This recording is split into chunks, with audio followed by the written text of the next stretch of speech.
బలిపీఠం మీద అగ్ని ఆరిపోకూడదని వాక్యంలో ఉంది. అలాంటి ప్రార్థనా యోధులు ఎంతమంది తయారయ్యారు? ఒక గురి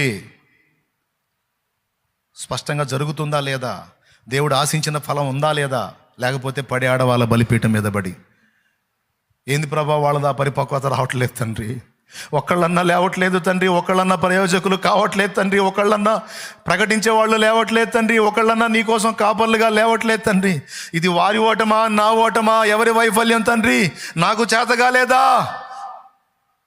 నాకు సాయం చేయమని బలిపీఠం మీద పడి ఆడవాలి, రొమ్ము కొట్టుకొని ఆడవాలి.